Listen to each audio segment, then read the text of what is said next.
The Indian Association of Structural Engineers, also known as IAStructE, was conceptualized and constituted in the year 2002 by a group of senior professional structural engineers from all over the country. IAStructE is registered under the Societies Registration Act 21 of 1860. IAStructE is a national apex body of structural engineers in India with a mission to promote structural engineering profession and cater to the professional needs of the structural fraternity. In the short span of 2 decades, association has attained an eminent position in the professional field. Its membership is valued very highly in the profession. Since inception, IAStructE has been led by eminent structural engineers like late Shri Mahendra Raj, late Shri Kumar Ghosh, Shri Subhash Chand Mehrotra, Professor Mahesh Tandon, Shri Alok Bhaumik and Shri Manoj Mittal as its president. IAStructE is a permanent member of Engineering Council of India and interacts with the government on professional and policy matters related to civil and structural engineers. To expand its reach, IAStructE has collaboration with various international professional like-minded associations and institutions. IAStructe's prime objective is supporting and protecting the profession of structural engineering by upholding professional standards and acting as a mouthpiece for structural engineers in India. IAStructE endeavor to ensure that its members develop the necessary skill in structural engineering and work to the highest standards by maintaining a commitment to professional ethics and standards. IAStructE is actively engaged in organizing several continuing professional development (CPD) courses for structural engineers to help them update their knowledge and advance their career paths. It also conducts refresher courses for young and practicing engineers and student-oriented programs. Seminars, workshops, conferences, technical lectures and discussions related to the latest technological advancements and case studies are also organized regularly for members to enable them to continuously update their knowledge and skill set by interacting with the best minds from the industry. IAStructe's activities are widely appreciated and known for quality technical contents.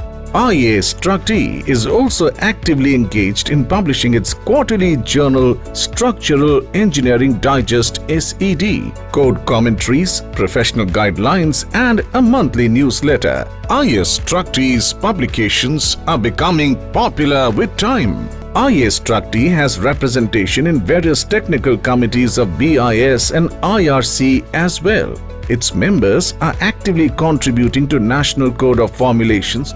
In the year 2020, IAStructE started National Awards competition to stimulate interest in the structural engineering field and to promote innovative thinking and creativity. The awards are presented to the winners in recognition of their outstanding contribution to structural engineering in the categories which include Outstanding Structure, Outstanding Structural Engineer, Outstanding Woman Structural Engineer, Promising Young Structural Engineer, and Best Master's Thesis in Structural Engineering. IAStructE is currently operating from 4 regional centers, namely Eastern, Western, Northern, and Southern, having its headquarters in Delhi to inculcate the professional culture and provide handholding to the budding engineers. IAStructE has its student chapters in several leading engineering institutions as well. Membership of IAStructE is open to all civil and structural engineers engaged in structural engineering profession.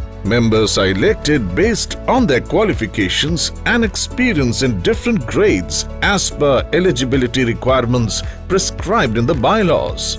Each application is carefully scrutinized before electing the members. More information about IAStructE is available on its website www.iastructe.co.in.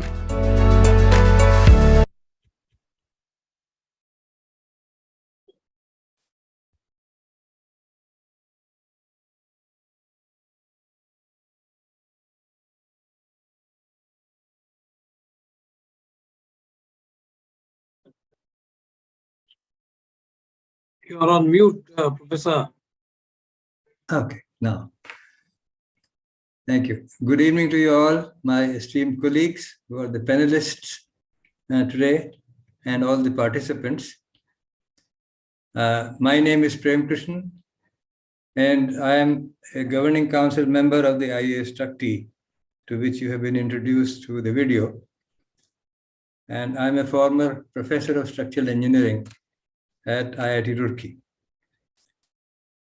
It is my pleasure to welcome you all, the three panelists, very eminent, esteemed structural engineers, and the participants to this second session of the webinar dealing with a scheme for accreditation of structural engineers, which was launched by the IAStructE in January this year. Following it, we had the first session of this webinar, wherein the scheme was introduced, the features of the scheme were explained to the participants.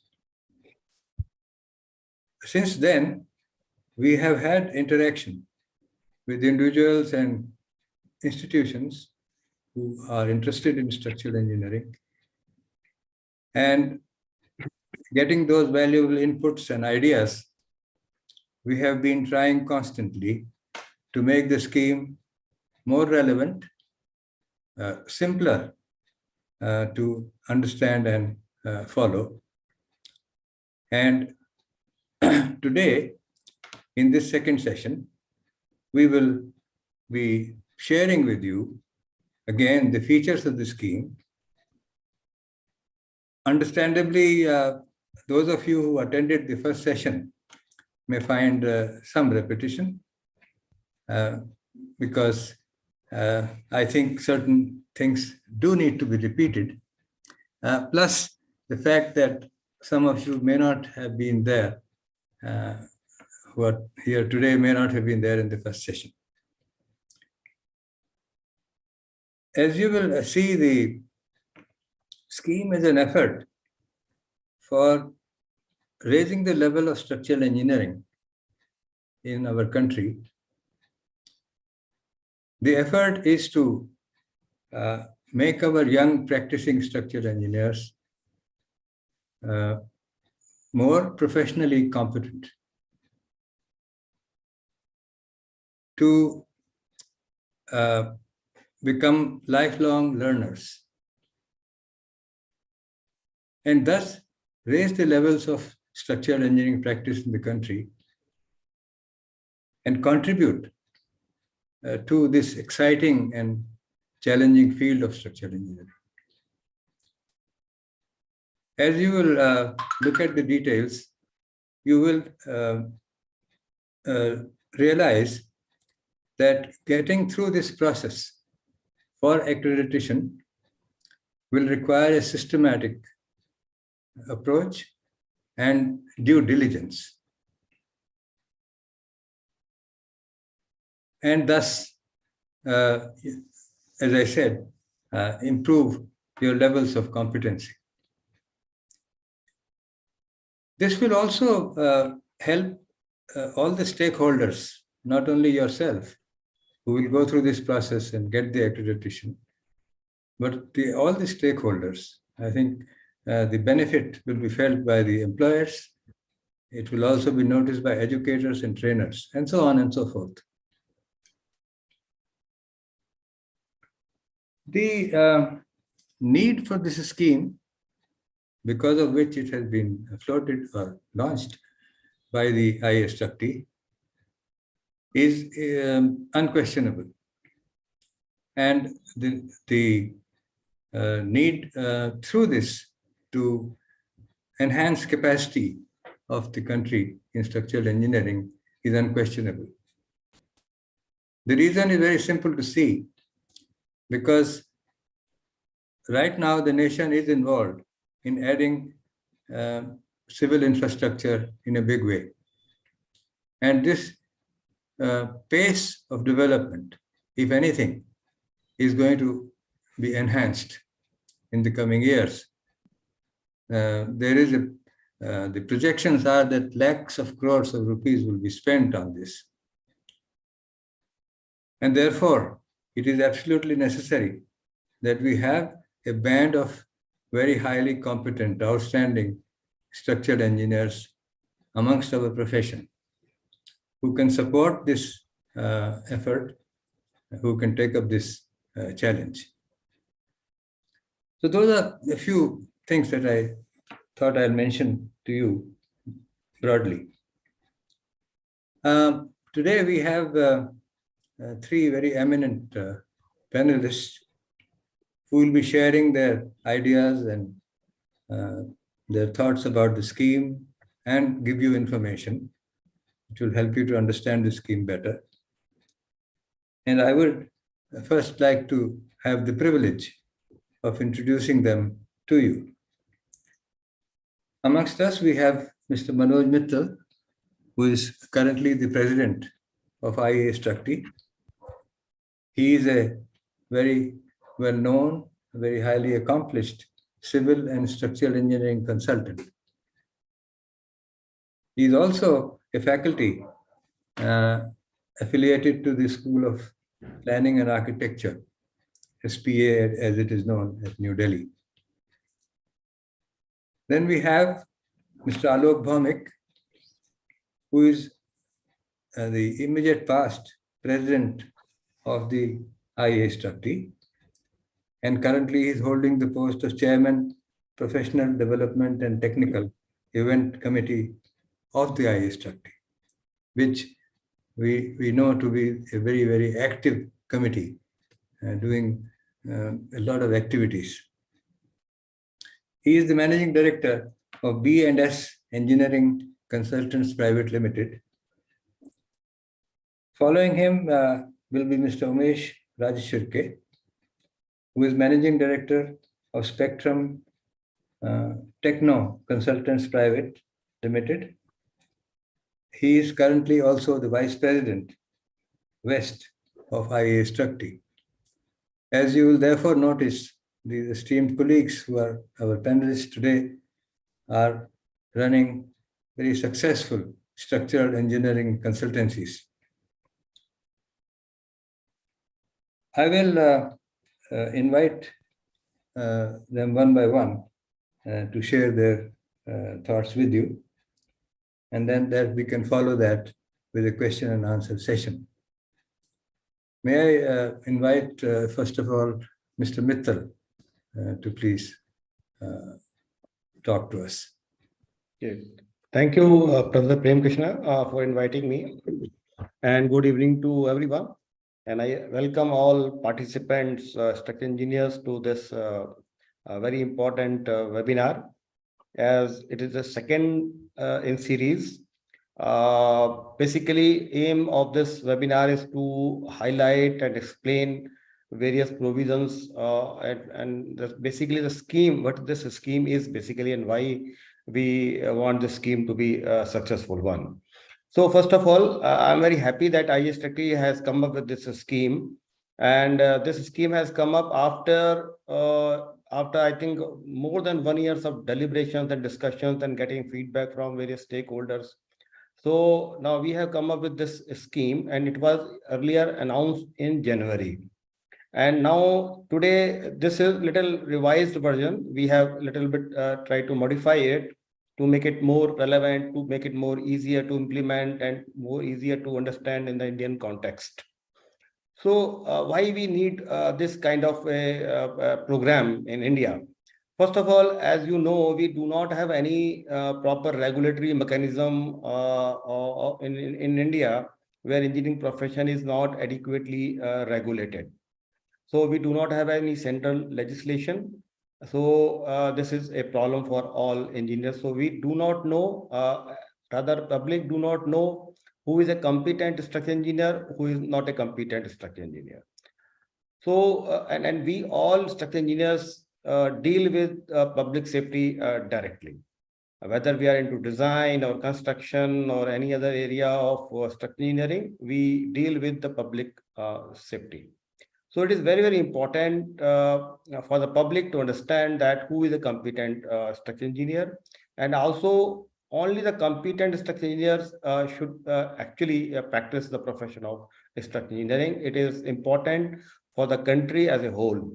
And as such, there is a gap. There is no as such mechanism. There is no competence-based registration or licensing system in India. Just saying that or registering or licensing based on academic qualification or experience is not enough, because there are thousands of colleges churning out graduates of various varying competence. So just having a degree or postgraduate degree or doctorate doesn't make any sense. Actually, you cannot just make out the competence based on the academic qualification at present in India. There used to be a time when there used to be limited colleges and all colleges were very extremely good, and then there was certain now this is not the case now. Number two, when you do not even the experience is also if you say I have 10 years experience, 5 years of experience, 15 years of experience, that is also not a benchmark or any. You cannot just check the competence of an engineer based on the experience alone also. It has to be relevant, and then who will judge it? It is also a questionable. So even a 5-year experienced engineer may be more competent than a 20 years of experienced engineer. So basically what I'm trying to say is we do not have any competence-based licensing registration system in India. And this is very important for a profession like structural engineering, where we deal with public safety directly. So we wanted to have some kind of a system in India where we certify engineers, or we have a accredited program in structural engineering specifically for the structural engineering, where we can say, okay, now this is an engineer who has this kind of academic qualification, have this much of the experience. His experience is relevant. It has been vetted. It has been checked. He has cleared all the examination, and it has been checked by and certified by the peers. So we want to have this kind of a system. Once one goes through this whole process, probably we can say with the confidence that this person or this engineer is a competent engineer in this kind of a category. So this was the whole aim of this program. And as you will know from other panelists, how this scheme works and who is qualified and how one can get this kind of a certification from IAStructE and what is the road ahead, I think other panelists will explain to that. And we are here to answer all your questions, queries, whatever you have. And we would like this program to be successful.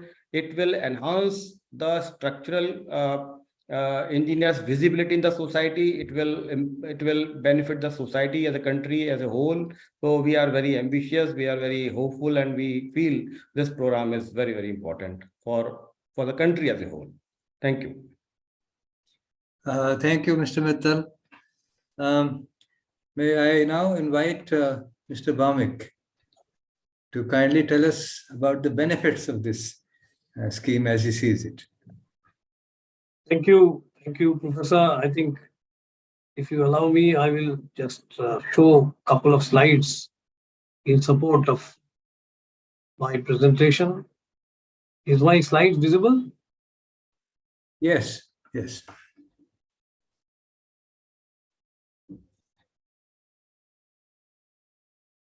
Make it in a presentation mode, Alok. Yeah, is it? Yeah, now it is, yes. Yeah, yes. Okay. So I think, thank you, Professor. And I think both Professor Prem Krishna ji and Mr. Manoj Mittal highlighted why we structural engineers should go for accreditation and chartership in some way or the other. Professor Dr. Mittal highlighted the lack of regulatory mechanism in India, which does not differentiate or separate out the wheat from the chaff, and that is the problem the profession is facing. We do not know whether a in any structural engineering job, whether the competent professional engineers are working or not. And we have seen the outcome, the fallout of this in many situations where we have seen number of failures, probing of which revealed that the engineering has not been done properly, whether it is in design or whether it is in construction. So let me, I have just a single slide, and let me just mention that what IAStructE is. I think we have seen the video, and we know now that what IAStructE does in terms of providing opportunity to develop skills, in terms of helping the fraternity to be at the forefront of the structural engineering, all that we have heard. What is the reason why we have gone for this accredited structural engineering, accreditation course? Is because of the issue of competence, as Mr. Mittal highlighted the reasons. We always, in all our interaction with the members, we always tell them that one should be aware of our wider responsibilities to the society, which goes beyond calculation of our structural analysis and design, because as far as the society is concerned, they rely on the civil engineers for the building in which they live, for the place where they go for work.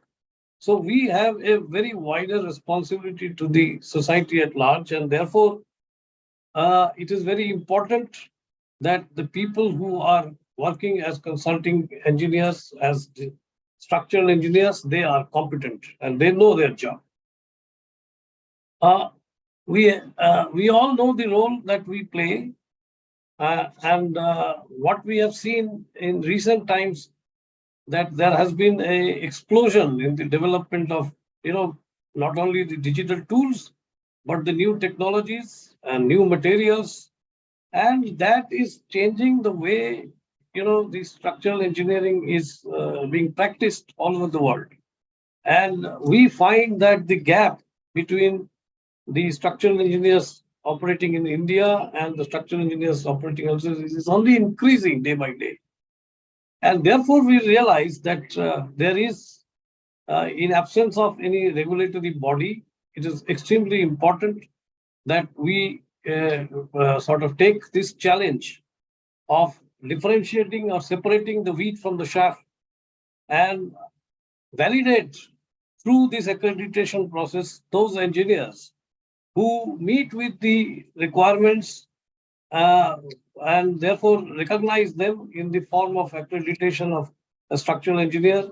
And those who are not able to fulfill these obligations, we have a process by which we guide them so that they can, maybe today they may feel that they are not able to, pass through this rigorous process that we have prescribed in our key objectives.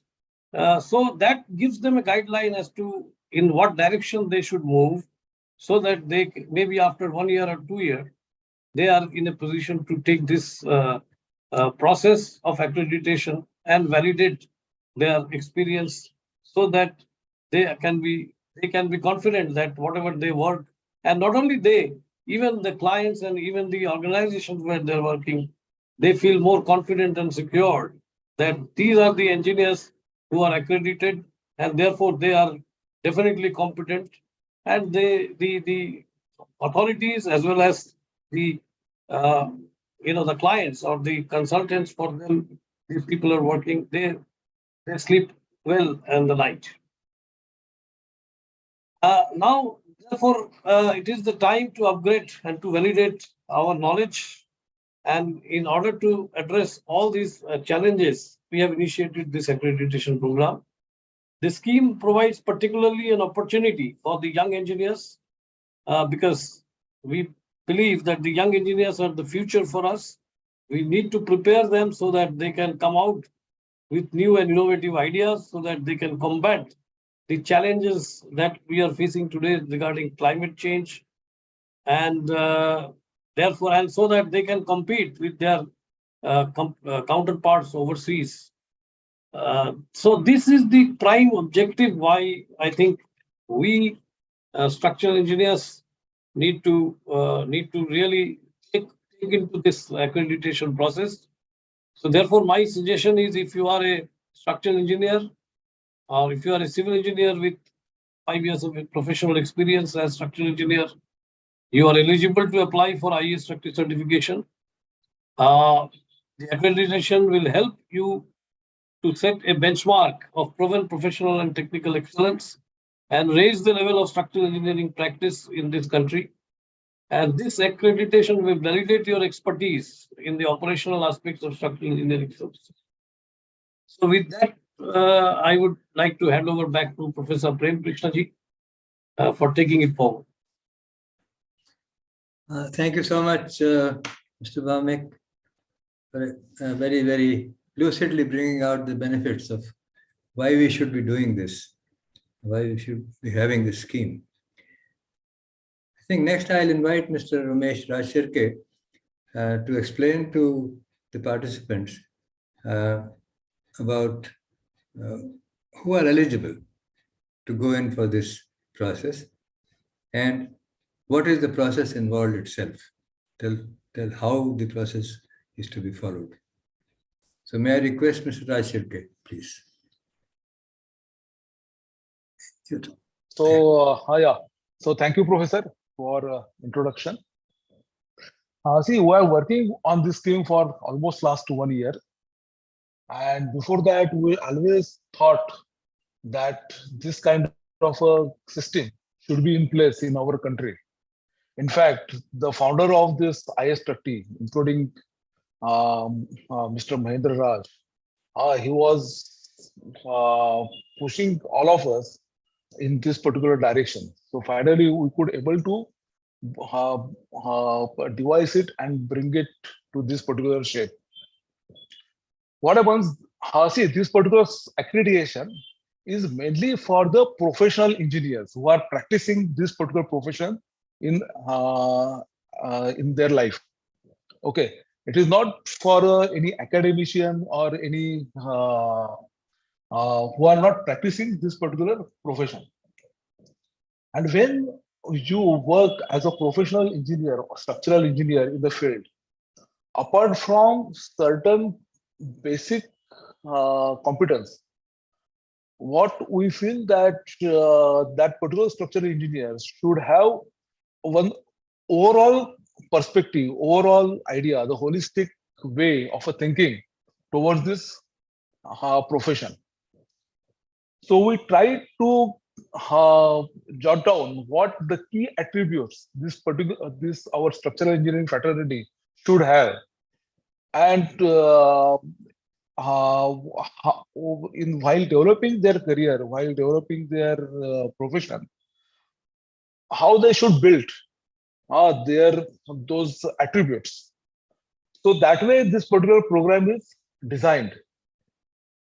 It is not just knowing or having the capability of doing say analysis using some software or knowing the codes. That is not the structural engineering in a holistic way. When we engineers practice this profession, including say Alok or Professor or Manoj, we have to deal with a number of situations, not technical, but also the managerially and the personally also. So all you structural engineers should possess those attributes. That is the idea. So unless somebody tells that what attributes you should have, it will be difficult to manage and develop the career. So with this particular system in the place, all of you will find it quite useful, helpful to build the career. So that is the one aspect. So saying that, let me go. I will also project few slides regarding who are eligible and what the process is. Yeah, are you able to see the slides? Yes, yes, yes. Yeah. So this is a scheme for the accredited structural engineer. See, earlier we had gave a nomenclature of the chartered structural engineers, but we found that there are so many such schemes floating around with a different organization. So make it very distinctive, how we have tweaked this name. And also, as Manoj told, we have made it more simplified, because there were a number of questions after our first webinar. Uh, and to address those questions and make it more practical, we have made few changes in the scheme. Now the eligibility. It is as same as our earlier webinar, what we told in earlier webinar. Obviously, the candidate should have a minimum bachelor's degree in civil engineering, recognized by All India Council for Technical Education, that is the AIStructE, or University Grant Commission. Many times, what happens, the PhDs, they or the universities, especially who run the engineering program, they are not recognized by AICTE, but they recognized by University Grants Commission. So that one addition or modification we did in this particular revision. That candidate should have minimum 5-year relevant professional experience in the structural engineering. So that is what we thought, that below 5 years, it is not a prudent to ask the people or ask the engineers to apply for this particular scheme. But at the same time, when you start your career after, say, your engineering, you should be aware what is the requirement of the scheme. So you start your preparation at that time itself. That is maintaining this IPDs, initial professional development documents, and uh, so with some guidance of the senior or mentor, you can start maintaining these IPDs, which I will explain to you in the next few slides. And most importantly, that he or she should be willing to develop herself or himself continuously and committed to the process of this development through the continuous professional development, CPDs. Okay, so these are the basic requirements for application of this scheme. And keep it in mind that it is not just a one milestone. Means once you get this certification, the things do not stop there itself. It is a continuous process. You have to keep on updating yourself in your professional career. So it is a 3-step process. First, whoever feels that yes, they can apply, they can send their application in that prescribed form given in our website. There is a separate section in our IAStructE website which gives you the complete guidance how to apply, what preparation you should have. There is a one application form, so you have to fill up the application form, give the necessary details, pay the first the application fees, which is 1,000 rupees plus GST. Our panel will review your application. If we find that yes, now you can submit the document which contains your initial professional development papers, will inform you, will intimate you that yes, you can apply for this review process. So the first is the application form, shall be duly filled, signed, initial professional development forms. See, we have total 12 key attributes, and there are forms, and you have to fill up your data or information on each page, stating or demonstrating how you are fulfilling that requirement. At this stage, you don't have to submit the document, say design reports or drawings or your email correspondence, etc., etc. You have to just give a summary in those 12 sheets and submit along with the application form. Then once you get a notification that yes, you can um, submit your this professional review document, IPD supporting documentation, then you have to submit that entire document, which could be say 300 pages, 400 pages. And there are certain guidelines how to submit that particular document. And there should be sufficient evidence that you personally have carried out all these activities and demonstrate that you are fulfilling the requirement of these 12 key attributes. Then there will be an interview, the assessment. Okay, so we'll intimate you the date. That interview can be in one of the places, say maybe Delhi, Mumbai, Chennai, or Calcutta, or maybe some other cities also, depending on who is and from where that candidate is applying for this particular scheme. And then there will be a very detailed interview to know how you have basically developed the career, and in that particular journey, how you have basically qualifying for these key attributes. So once you pass in that particular interview, then we'll ask you to appear for the exam. So this exam will be obviously offline. It will be somewhere again in 4 or 5 metro cities.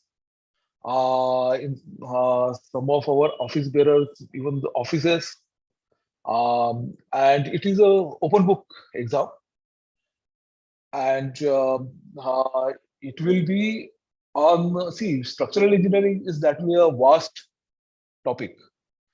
Your company may be involved in a particular type of a structure, maybe a buildings, or you can be involved in the design of some villas, bungalows, or maybe high-rise buildings, maybe industrial structures or stadiums, or say tall chimneys, or maybe infrastructures like bridges, flyovers, in various forms, or even ports, harbors, airports, and so on.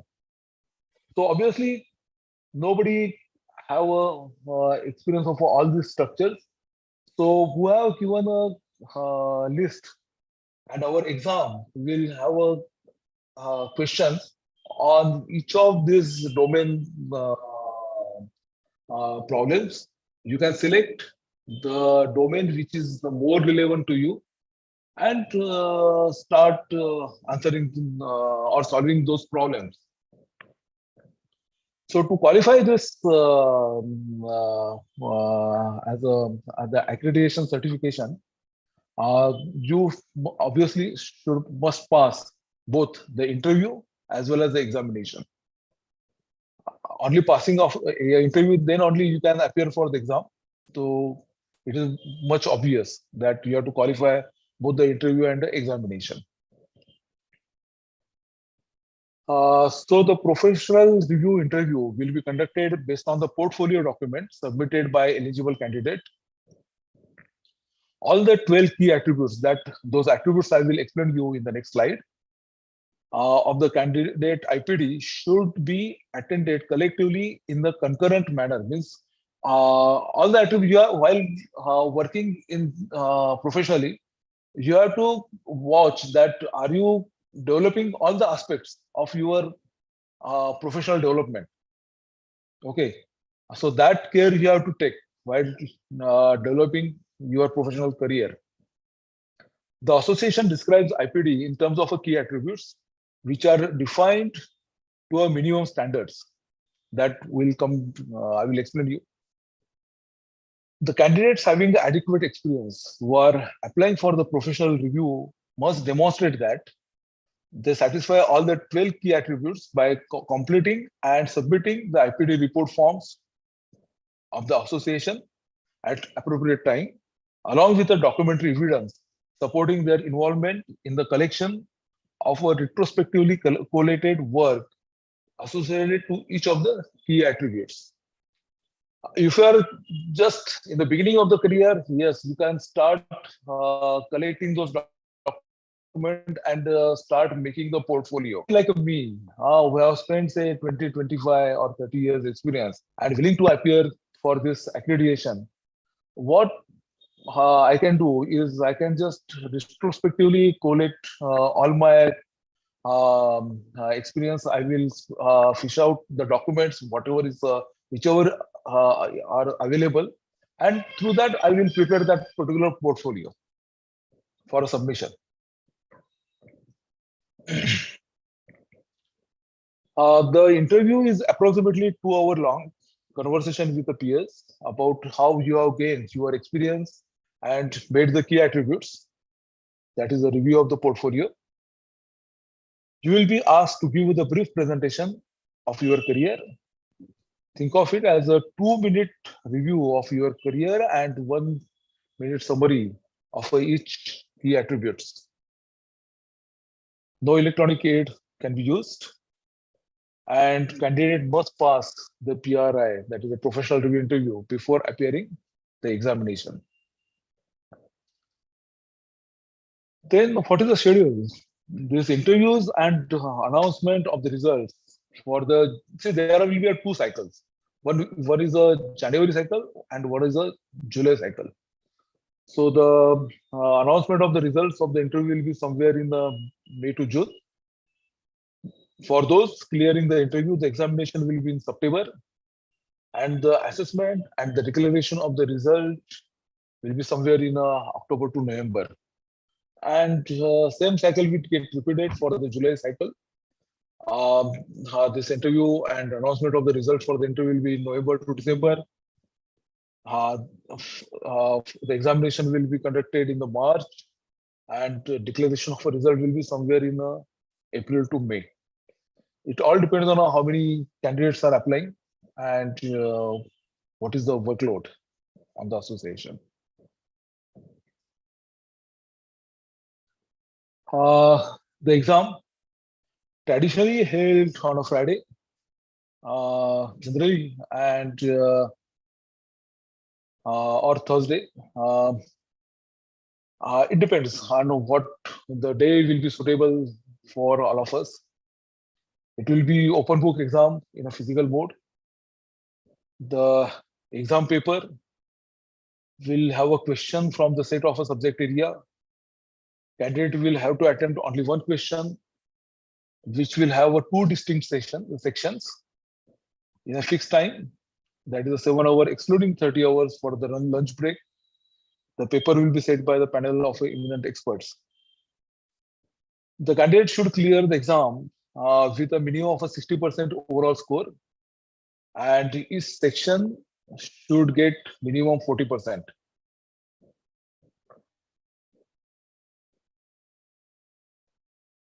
And these are the subject areas or domain areas. Say for building structure, it will be buildings used for the residential, commercial, institutional, then hospitals, industrial purpose. Sports area, stadiums, airport terminals, hangars. Non-building structures, the bridges, tunnels, transmission towers, chimneys, monuments, industrial structures, warehouses, even the dams, embankments, and special structures or enabling structures. So these are the domain areas. There will be a question from each of these, and you have to select one of them. Then how to prepare these IPDs? The initial professional development is the collection of the work that the candidates have been involved in and can provide a sufficient documentary evidence to demonstrate their competence. That is the idea.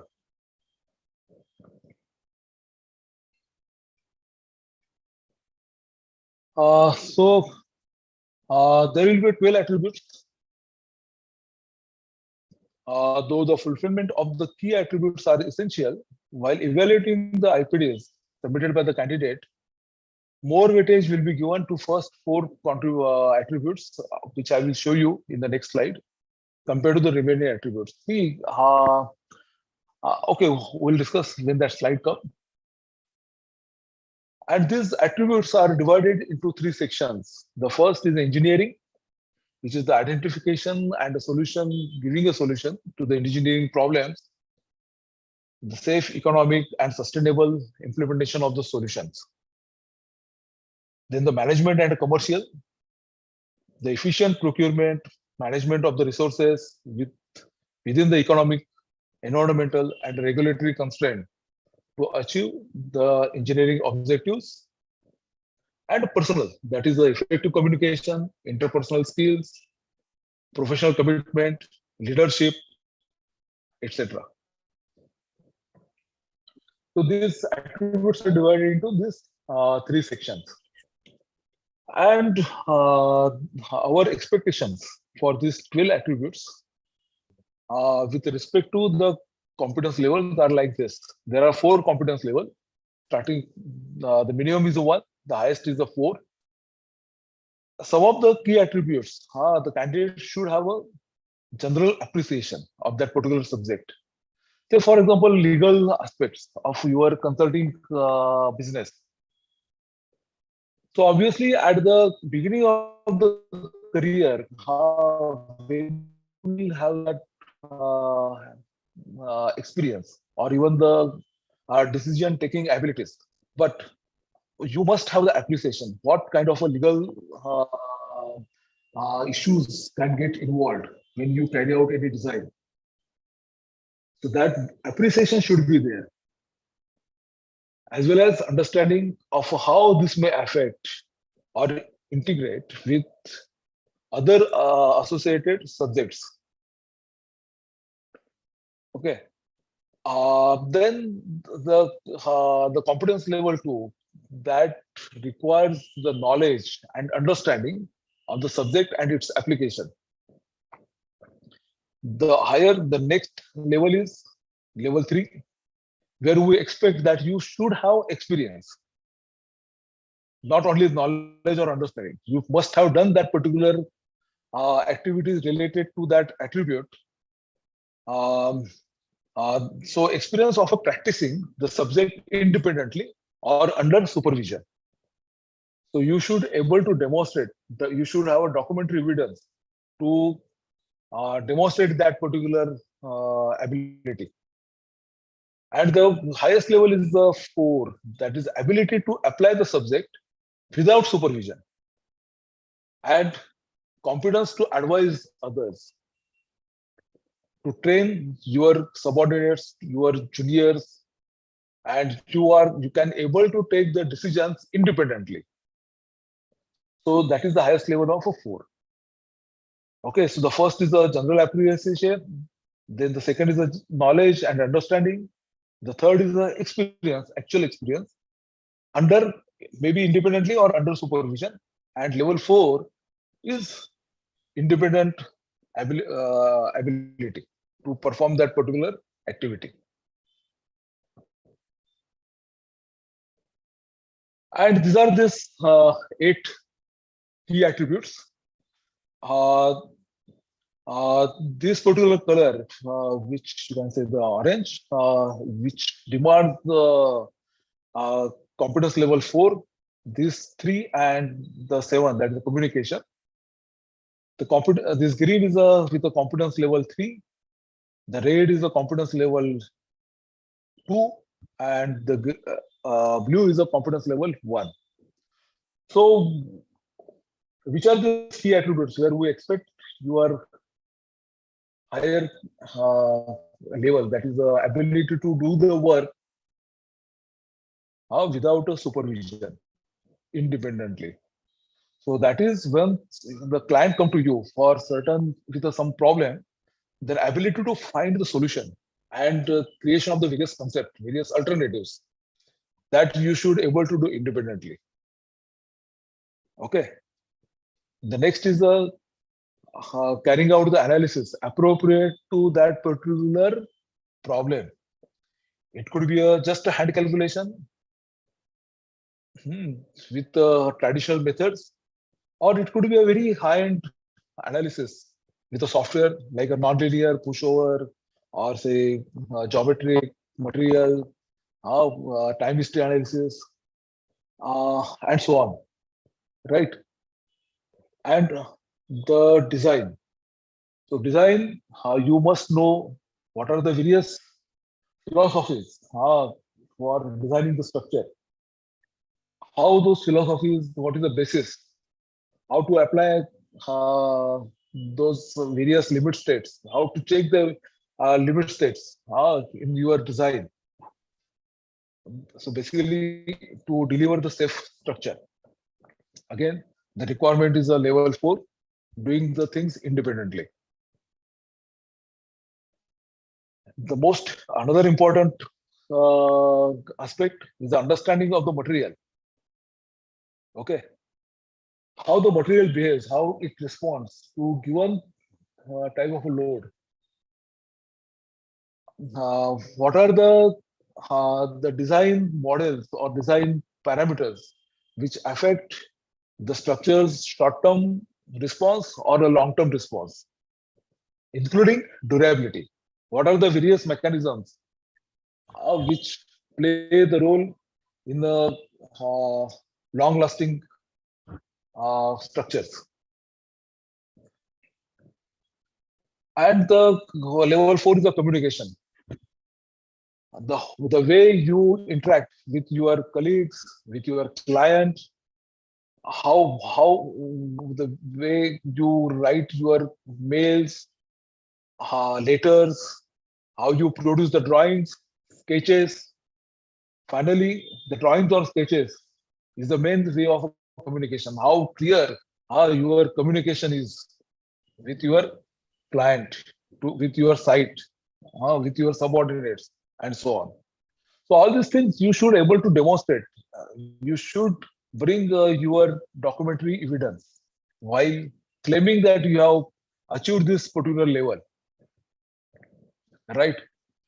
So next level is the 3.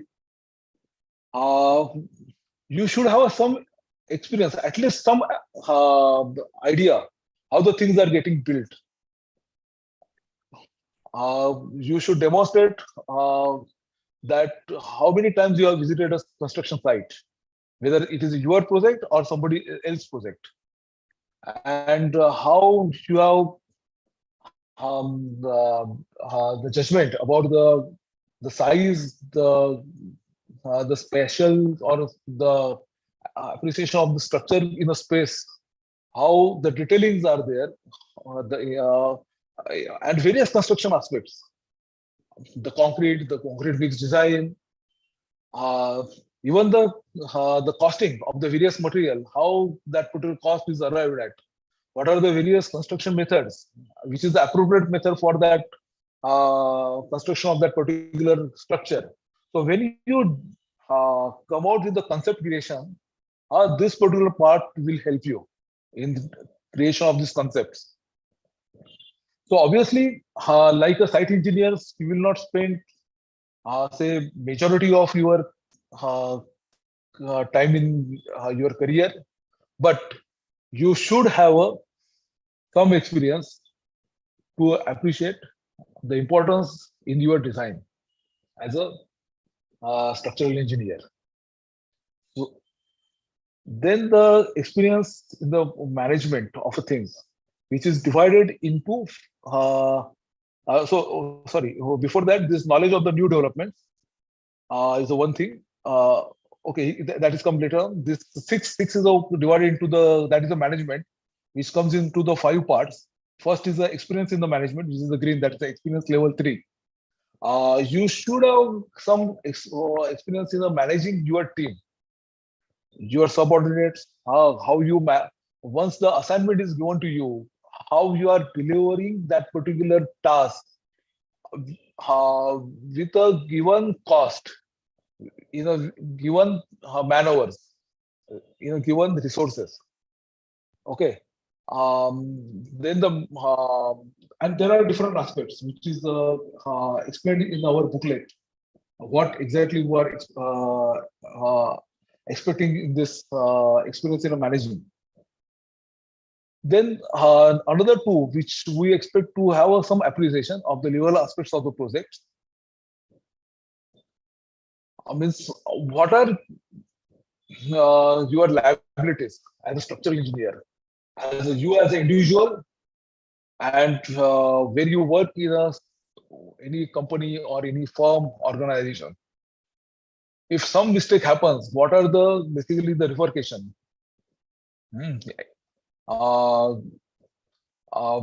Personally as well as at an organization level. So that appreciation is a must. Then the appreciation of the commercial issues, including say the costing of the project, then say the variation of the scope of the work, both in your scope of the work as the variation of the scope of the work of your clients. You should basically advise to your client what are the commercial issues can be there if you make certain changes in the design or in their requirement. So you should know or appreciate these commercial issues when you practice as a structural engineer. Then these are the level 2, that is the knowledge of a different form of the contract related to the candidate's field of the work. There are different ways when you work in a building industry, the nature of the contracts are different. When you work in an infrastructure project, nature of the contract is different. That contracts could be between the government and the contractor, who can be your client, or the contract between the government and you as a consultant or advisor to the government, or the contract between the contractor as your client and you. So what are the various aspects involved in that contract? Even how you should be known the forms like design build, that is EPC, BOT, or the item rate contracts, or it is a turnkey contract. So all these aspects you must be aware of. And then the knowledge of a health safety requirement and the related legislation, which is very important, though we don't practice much here in our country, but it is going to be the important issue henceforward. So you must know what are the various issues involved in those laws. Communication we have already talked about. Then the most important is a commitment toward the profession and the objectives of our association. So all of we as a profession must have commitment, and whatever the activities we do, they must be ethical practices. What are those ethical practices? What is the requirement? What is the expectation? Is there on our website. You can visit a website and you can see what we expect as a professional structural engineer. And obviously the efforts or towards the enhancement of our profession and through our service towards the society. So these are the total 12 key attributes, the expectations at a various levels, and now you can think what kind of at what level your competence level is, and if it is not there at this particular stage, doesn't matter. You can start working in augmenting strengthening these aspects in next couple of years, depending upon where you are there at this particular moment. So this gives you a very good framework for developing your career. Unfortunately, it was not there in our country earlier, and this is our very serious effort to bring it in the practice, which help all of us, you, us, the industry, society, government, and everybody. This booklet gives a lot of information on these 12 key attributes, and we are going to organize some sort of a training program in couple of days. It could be say 3 or 4 sessions where we describe this the attributes in more detail and how one should prepare for this particular program. So this is a typical portfolio. I will not go. Already it is, I think, 6:30. So we'll discuss all these things when we do our training program. This is a typical form which you have to submit initially for application. This is just a one-page form. And we have to tick what is the level expected that is going here. And here you have to give your this one, the writing, how you are qualifying this particular or key objective. Same thing. And this is the portfolio requirement, how it's prepared. Again, we will discuss during our detailed training program. So this is the end of my presentation. So over to Professor. Thank you very much, Mr. IAStructE, for addressing the heart of the problem, really, and explaining what are the details involved there in the key attributes and the IPD and so on. And as you have just said, we do plan to have 4 orientation sessions because, despite all the documents being there, despite all the explanation that we have given today and in the previous webinar, there will still remain issues with which I think our young aspirants will require to have a little bit of hand-holding and explanation in order to get into the process. That's the idea of having those orientation programs that you just mentioned. And we intend to have 4 of them. One dealing with the key attributes, the other with IPD, the other with the interview, what is expected in the interview, and the 4th one, about the examination. These we will space out in the next some weeks, coming weeks. So as you mentioned, we will have more detailed information there. Before I go to, there are a few questions. Before I go to them, if Mr. Mittal or Mr. Bhaumik would like to add any brief point that you think needs to be added. No, I think most of the points have been covered till now. Basically, this whole scheme has been presented. What is the scheme and how it will be conducted. And then we will have 4 sessions that's called orientation programs. And anybody who intend to enter into this scheme can attend those programs to understand more in detail. And we will be discussing different aspects in detail, how to prepare and what are the meaning and how to fill the form, how to prepare the portfolio, how to prepare for the examination. This is one part. Maybe in future, we might be conducting the training programs, or might be preparing the student for applicant for taking examination or some such kind of a thing. Probably we will do in future. And idea is aim is only not to get this certification. The important is also the journey, how to achieve this certification, Right. this accreditation. So young engineers can definitely aspire to get this accreditation, and it may take some years for them to prepare for that.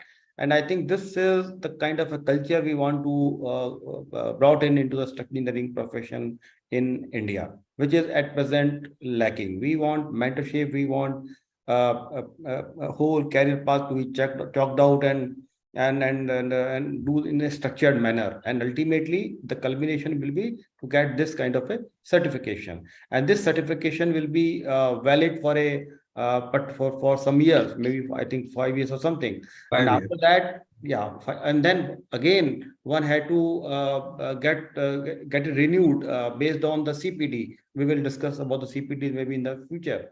CPD means continuous professional development program. So you ultimately have to engage into that, and based on that, you need not to appear in the examination again. There will not be an interview again, but based on the submissions which you will do, your station will be renewed based on that again for some particular years. So this is a continuous process, and I hope the society as a whole, the structural engineer community, as well the owner and clients, everybody will be benefited by this kind of a scheme.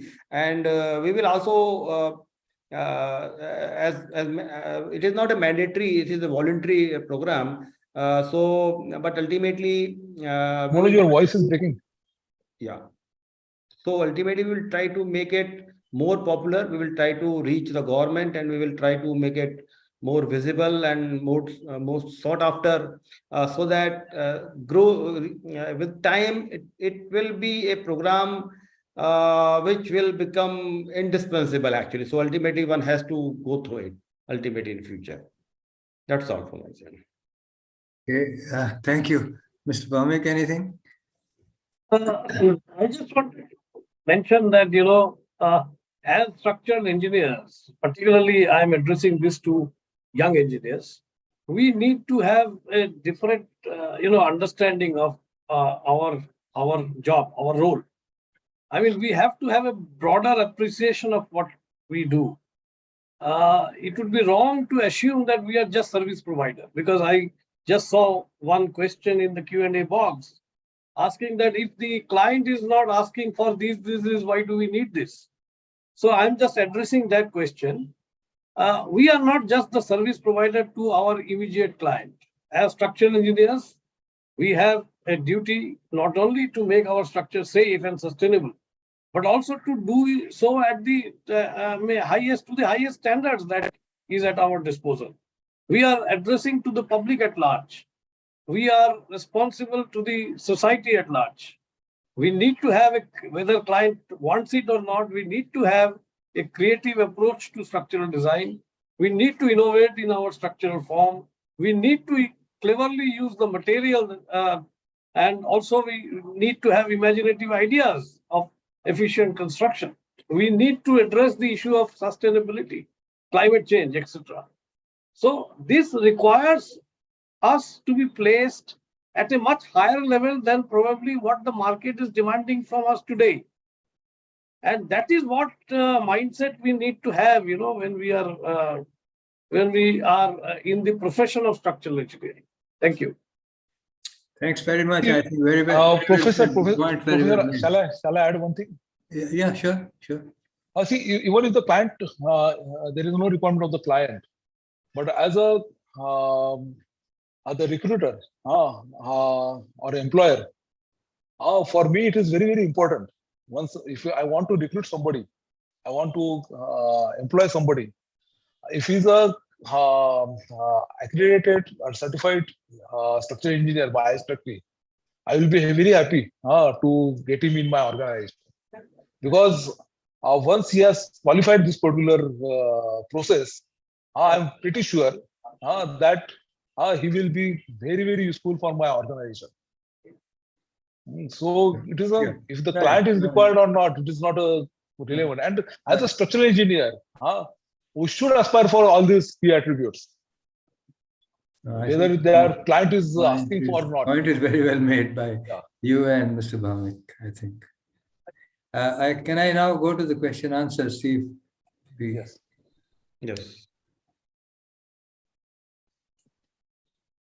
First question is from Mr. Vikram Singh Rajput. Feels that 5 years is too much of an eligibility requirement. No, My no, own feeling is that if you can reach the levels of competence in 5 years of experience, I think it will be considered to be outstanding. Phenomenal. Outstanding. So I don't think we should reduce. So it is very difficult to say that we are very ambitious. You see that key attributes and the level of competence we want from level 1 to 4. So I think it will be very difficult anyone to achieve that kind of a competence and the level of competence and in less than 5 years. So really 5 years is required actually. Dr. Subramaniam Narayanan, thank you. He is appreciating our effort. Mr. Achit Ghosh is talking about an interview. Yeah, my suggestion is that henceforth all applicants for accreditation must be interviewed. You may have noted, Mr. Ghosh, that there is an interview required, and that interview will be a thorough interview, and it will be by peers who may be from the governing body or who may be approved by the governing body. There will be a panel of interviews, and they will be expert in that area, and that will be this is very thorough interview actually. Yeah, it will be there. So point well made, Mr. Ghosh. Pradeep Vikran Maria, based on the current scenario, none of the government body or any developer. Oh yes, that point has been very thoroughly answered. This has been answered, I think. It is not that any client or any owner or any builder is asking or not asking. I think we have a duty towards the profession. Yeah, we have a duty towards society, to the humanity, country, and also maybe in future, everybody will start demanding this kind of a certification. Now, maybe after some years, people will not be able to work without this certification. We will ensure that this certification becomes that popular and that important. Yeah. Mr. Ghosh, again, Mr. Achit Ghosh, we have to be careful about permitting the usage every 5 years with interview. I think the details of this really still have to be worked out. So certainly, Mr. Ghosh. Yeah, what certificate? See, I don't know what the meaning of the question, but I think if our certification, initial certification will be for 5 years. The date of validity will be mentioned in the certificate. And this certificate will become invalid after that. One has to, again, they have to get it re-certification based on CPD. Yes. Yeah. Pradeep Vikran Maria, if I am already a chartered engineer in worldwide recognized bodies such as IAStructE UK, do I still need to go through the interview and examination? Mittal? Yeah, so at present, yes. I would say at present, yes, you have to go through the whole process. But it will be easier for you to go through this process because we have already have the chartership from other institutions.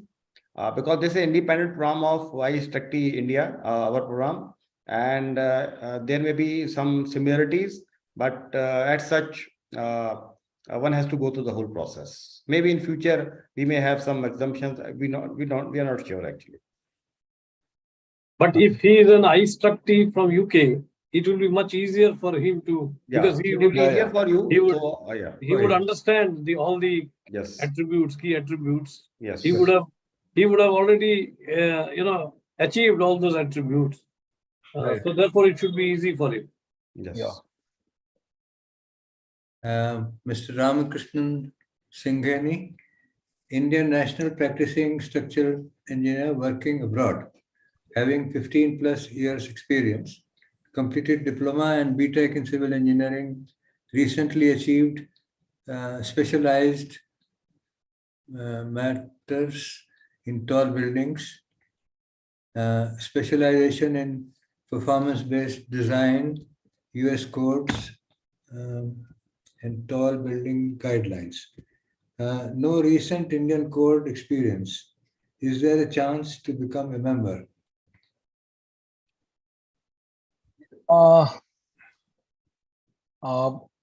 I think it can be, though we have not thought on this particular issue. We want to make it code neutral as far as possible, but in one of our discussion, we said that the Indian codes. So Manoj, what is your? Yeah. So yeah, definitely there is a possibility. And if you are experienced engineer and you are already working and you have that much knowledge and everything, so even preparing for this examination and going through Indian codes, I don't think it will be a very difficult thing actually. So, but I think yes, you have a chance. I would say something like that. You have a chance. You can think of this examination. Okay, Mr. Achut Ghosh, in the certificate provided, will there be a mention of the competence level? Or everyone must achieve the level 4 to get a certificate? No, I think he has not understood the thing actually. So, Mr. Ghosh, the thing is, this level of competence which we have measured, which we have mentioned, level 1, 2, 3, and 4, they are related to each attribute. So, we want those attributes to be there in any professional engineer. And we have mentioned that what level of competence we want in each attribute. So, this is about that. Ultimately, the assessment will be holistically based on our requirement, and in the certificate level or anything will not be mentioned. It will be simply accredited structural engineer IAStructE. These competence levels are to judge the candidate, to evaluate the candidate's competence in that particular attribute. That's right. See, these 4 attributes should have a level 4, which is the highest, and remaining are slightly diluted depending on our regular needs. Okay. Mr. Dibakar Saha, can we get a presentation copy? Yes. You can get the recording of this. You will get the recording of this. That will be available on the YouTube. Yes.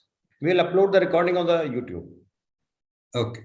And finally, there was a question from Mr. Thangamani, which came through email. It has several parts. What is the age limit? No, I think we have not mentioned the age limit. There is no age limit. So I don't think it is that important, because we have written that he should be a BTech in civil engineering with 5 years of experience. So that's okay. About the examination paper, the matter has been explained by Mr. Rajshilke. Yeah, only one question will be, you have to attempt only one question. One question, yeah. What is the criteria for experienced persons, some 40 years field experience? No, there's no specific thing. The process is same for everyone. That's right. Okay. Oh, that's Mr. Achut Ghosh taking leave. No, I think there's one examination is open book. Is there any specific book? No.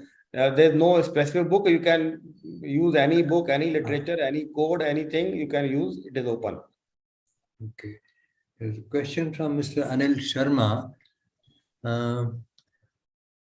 I congratulate the core team for this initiative. However, the onus for implementation of real intent shall lie on those forming part of accreditors, meaning forming part of interview board and the quality of paper set for written examination. This had been my dream while drafting engineer's bill in the year 2001 on behalf of CPWD and Gujarat EQ. Well, I fully agree, Mr. Sharma. Yes, obviously, and we have every intent to be very serious and intense about interviewing as well as examination evaluation. That is the Yeah, but it is a very good comment, and I think we will try to ensure that our panel of interviewers and examination paper setting and evaluation is it is very rigorous and very thorough, and that we will ensure it. Vikrama Singh Rajput, MCGM requires 3 years of experience to certify a project. If we are looking for small extensions, then how to use certify in that case? I'm not sure. What is this MCGM?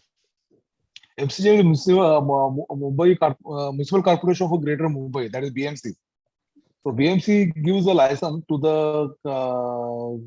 engineers depending on their experience. Means, it is restricted to the 4 stories, 7 stories, and unlimited number of stories. So I it mean, requires I think it not is. clear. The question not clear, but in any way, we are not dealing with municipal corporation and anybody, but they have their own requirements. What we are trying to say is that their requirements are also not adequate. Any registration, licensing with any local body or anything, this is all arbitrary. They say 3 years. Why 3 years? Why not 4 years? Why not 3.5 years? Is 4 year experience people is incompetent or more competent than the 3 years? No, this is all arbitrary numbers. So we are not depending on that. We are just saying we will take examination and everything. We will certify it. And then I hope in the long run, everybody will try to use this certification. They will use it. The systems are different. What system MCGM using is completely different than what we want to now establish here. In any case, we are not guided by, the qualification or the assessment rules of, MCGM. Yes. Mr. Pradeep Vikram Maria. There are few other institutions that are offering Chartered Engineering India an associate member without exam and interview. How is IAStructE different from those other institutes? Well, that has just been explained. So that has been explained that this certification will be based on the thorough IPD interview and then 7 hours of written examination. And it will be valid for a limited period of 5 years. After that, it will be renewed based on CPD. So it is entirely a different thing. And also one has to be a member of the IAStructE to get the certification. If you are not a member, you can appear in the examination, but you will get the certification only if you become the member of the IAStructE, and your certification will be valid till you are a member of IAStructE. Okay. And we have a different requirement also for becoming the member of IAStructE that is available on the website. Okay. Mr. Divakar Shah, bridge and tunnel subject is clubbed together. It is suggested to make it individual subject as one cannot have. Okay, point well taken. We'll have a look at that. No, I think what perhaps he is thinking that our exam either option will be left to us. I think we will have options in the questions. If somebody is good in bridges but not conversant with tunnel, he will have option to give the exam with bridges. He need not have experience of both bridges and tunnel to appear for the exam. Right. I think his question is they want to know questions will be on which subject they will be questions so that they can choose from. So if we have a separate question on tunnel as well as on bridges, then it's okay, I think, from his point of view. Yes, that's what he means. That's what he is asking. What he is asking. So fine, yeah, I think that's logical. And more, just I want to assure you that the question paper will be something like that. There will be questions from all major streams of structural engineering. So there will not be any problem, I believe so. Yeah. They have to choose the option, one option. Choose only one option, and I hope that option will be available to you, and you must be working in one of the areas, most likely. And all these questions will be a real life problems. It is not a fictitious. They will not be very theoretical. They will be real life problem. You have to give the real life. Basically, you will be doing that. What you do in your offices as a part of a job or as a consultancy, you will be doing the almost same thing in this examination. Okay, so that was the last question. I think, Professor, there is a raised hand in the participants. Maybe Vikas can allow him to ask the question, or he can put the question in. Yeah. Mr. Jarir, you can unmute yourself and start speaking. Yeah. Okay. Good evening. Can you all hear me? Yes. Yes. No, I just wanted to tell you that this is based on the lines of IAStructE, which was there, and India was also a center once upon a time, but 1976 or 75, since there were not enough candidates, I think it was dropped as a center. So we could not do that at that time, those who passed out at that time. Anyway, this is a good opportunity. I would also like to, even though I'm an old man, I would still like to brush up my engineering, if not. That's a great idea. That is very inspirational. Yes. Because I've been in this field for almost 49 years, and I've been in the design field plus project management, and I would like very much to be a part of this. Yeah. Thank you. Thank you. Thank you very much. Yeah. Thanks. Another Mr. Ramakrishnan saying he also want to ask something. So Yeah. Sure. yeah, Mr. Ramakrishnan. Yes, sir. Can you hear me? Yes. Yes, please. Yeah, I was Please go the ahead. one who raised these. I was having a specialization in tall buildings, and unfortunately, what we are doing here is practicing in different codes other than Indian code. That's the reason I raised it. You well answered. So we really don't know what complication that we will be facing when we are appearing exam or preparing our IPDs. To be honest with you, we continuously practice international codes like US, British, and sometimes your code. The code specific. Most of the designs are happening code specific. So when we are coming back writing such kind of exams, it is too tedious for us. 7.5 hours. But that too with choosing the particular local code, Indian code, that would be a little difficult for us. Not only me, many aspirants also, they will choose. If you give a freedom for them to choose their own. So your point of view is very, very important. And I think we will think over it, and we will try to ensure that candidate like you, if they want to appear in this examination, they are not at disadvantage, or they can manage it actually. Yeah. Yes. Thank you. Because may I also respond? Yes. Please, hello. See, my view is, Ramakrishna ji, I mean, you see, the code, if you have a good knowledge on the subject, whether it is a British code or American code or Indian code, that part of the knowledge base is not much. I mean, the most of the things maybe 90% But my view, personal view is that if we are giving you a certification of accreditation structural engineers IAStructE, it is expected that you will be practicing in India, and therefore knowledge of Indian codes is, in my view, important. But my feeling is acquiring that part of the knowledge, if you have the rest, is not a difficult task at all. It's a time process. We need to spend some time on understanding. Right. Obviously, sir, we also work in Indian code. For a quite long time, we are away from the Indian code. That's the reason that I raised the question. Yeah. Thank you. Okay. Thank you. Thank you for the response. Any other? No more raised hands? Perhaps not. So maybe with that, let me thank our panelists and all the participants, because without their interest in our program, we will not feel encouraged that we have launched a good scheme. So I would like to thank all the participants who have taken their time to attend this webinar.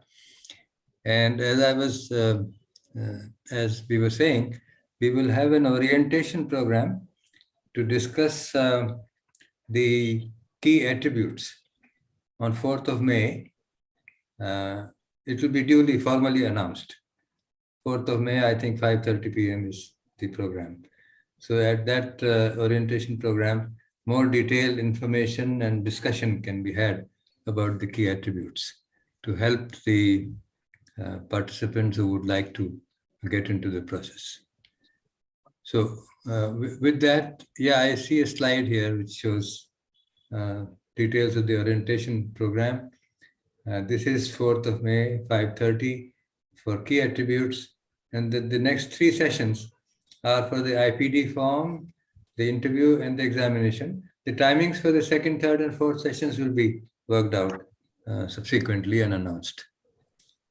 So thank you very much for being at thank this you. webinar.